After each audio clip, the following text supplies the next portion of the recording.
Eu gostaria de chamar, então, aqui na frente para proferir a palestra sobre duplex scan, o professor Dr. Ricardo Cala.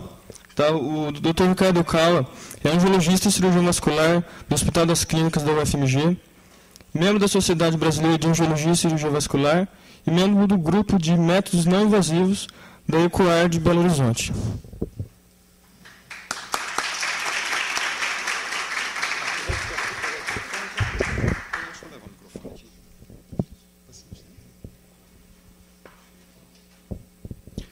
Bom, primeiro eu queria agradecer o convite do João aqui, que eu aceitei sempre de muito bom grado.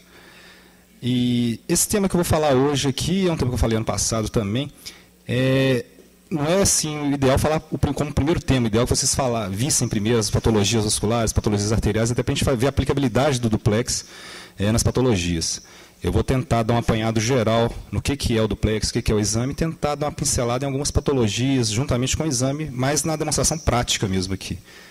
Primeiramente, eu queria só mostrar o aparelho que eu trouxe hoje, é um aparelho de duplex portátil, geralmente o aparelho normal é um aparelho um pouco maior, mas a resolução, as aplicações desse aparelho são idênticas ao aparelho maior também.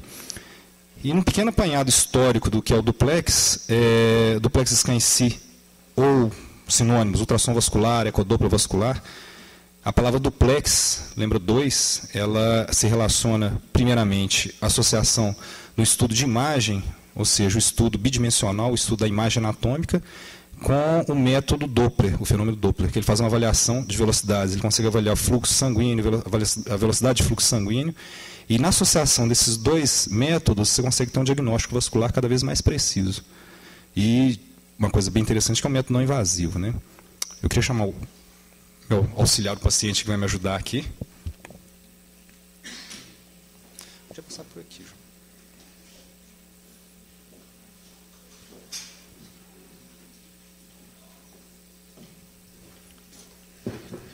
Subir por aqui, vai deitar a cabeça para cá. Aqui, tá? Pode pagar. Só senta aqui e deita a cabeça para cá. Tá. Não precisa não precisa no pescoço, é melhor. Se precisar, a gente faz depois. Pode deitar, chega mais para baixo um pouquinho. Como é que é o nome do senhor? Paulo. Sou Paulo, né? Chega mais um pouquinho para baixo. Esse aqui é o seu Paulo. Agradecer ele aqui a ajuda, né? Bom, aqui é a tela inicial. Eu queria mostrar aqui que a gente tem presets dentro do duplex scan. Esse primeiro preset aqui é basicamente de carótidas. Eu vou, a partir dele, começar a mostrar algumas imagens aqui e tentar mostrar passo a passo como é que é realizado esse exame, o que ele contribui para a gente aqui.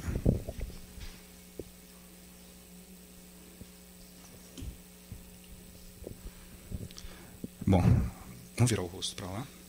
O duplex scan ele começa iniciado com a imagem bidimensional em corte transversal. Ali a gente consegue ver duas imagens bem no centro da tela. Na parte de cima, mais compressiva, veia jugular. Logo abaixo dela, artéria carótida. Corte longitudinal. A gente tenta aqui, no caso da carótida, fazer a identificação de placas ateromatosas. Um auxílio muito grande que traz um diagnóstico na gente nessa fase inicial ainda de imagem bidimensional. Vou frisar aqui. Atualmente tem estudos mostrando a comparação entre a espessura média intimal da artéria carótida com o risco coronariano. É avaliada essa espessura aqui nesse segmento. A gente faz algumas ampliações, a gente pode colocar um zoom, vai aumentando a imagem gradativamente e vai fazendo a medida desse ponto. Essa é uma fase bem inicial em que a gente tem só um modo B, ou seja, um modo bidimensional aqui. Consegue fazer medidas de espessura de parede. Nesse caso, a parede lisa, a gente não vê presença de placas ao longo da artéria.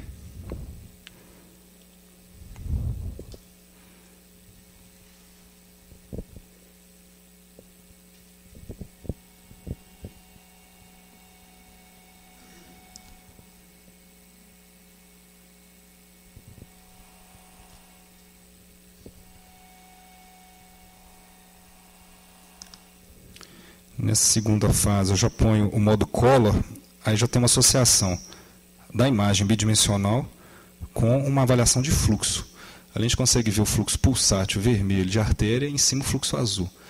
Essa variação de cor é um exemplo típico do efeito Doppler em si, que seria uma alteração da frequência da imagem pelo efeito do ultrassom, que se aproxima ou se afasta do transdutor. Então, ali no caso, a gente consegue ter uma avaliação do sentido de fluxo e da velocidade desse fluxo. A velocidade de fluxo é muito importante porque a gente tem escalas de velocidade em cada segmento que mostram uma diminuição de velocidade indicando uma estenose anterior a esse ponto que a gente está olhando, ou pode ter um aumento de velocidade se você tiver, por exemplo, uma estenose em algum segmento. Vou parar aqui um pouco, é difícil falar segurando aqui também. Por exemplo, se você tivesse uma estenose nesse ponto, uma placa, distalmente a essa placa, a gente teria igual se fosse uma mangueira que você espreme ela na ponta. E você pode ter um aumento de velocidade. Nesse caso aqui é uma cor bem homogênea, mostrando que tem uma velocidade mantida ao longo de todo o vaso, tanto na parte mais central quanto na parte mais periférica do vaso.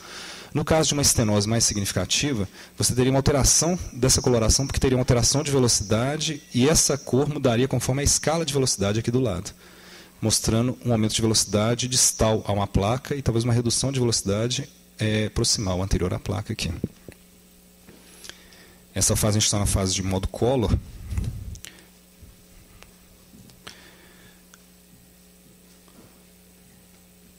A fase seguinte aqui já é a análise espectral.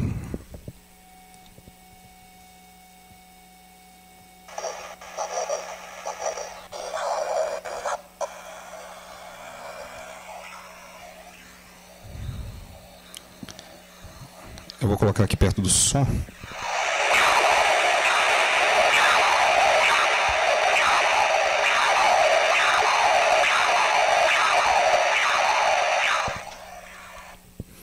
A característica do som aqui é um som que tem 3 fases, é um som de chicotada que a gente fala. Esse tipo de som é importante para a gente na prática diária porque ele também dá subsídios para o padrão de fluxo que nós temos ali. Né? Aqui no caso da artéria carótida, ela tem um padrão já de baixa resistência. A baixa resistência que a gente fala é o quê? Que o fluxo sanguíneo ele vai de encontro a uma região que emite uma baixa resistência periférica a ele, ou seja, ele vai direto para a massa cerebral. Já as artérias periféricas, artérias de membro superior, membro inferior, o tipo de fluxo visível ali, ele já tem uma resistência maior, porque ele vai se encontrar com artérias de mais resistência periférica. Então, por exemplo, aqui que é a baixa resistência, a gente fala que tem um predomínio de fluxo acima da linha positiva, acima da linha zero, né, com ascendência mais suave, descenso mais suave também. Então, esse é um padrão de fluxo típico da artéria carótida normal. O que pode acontecer? O que nos fala isso daqui, no caso, que eu falo de baixa resistência e alta resistência? A baixa resistência normal, ela está mostrando somente a resistência do tecido cerebral.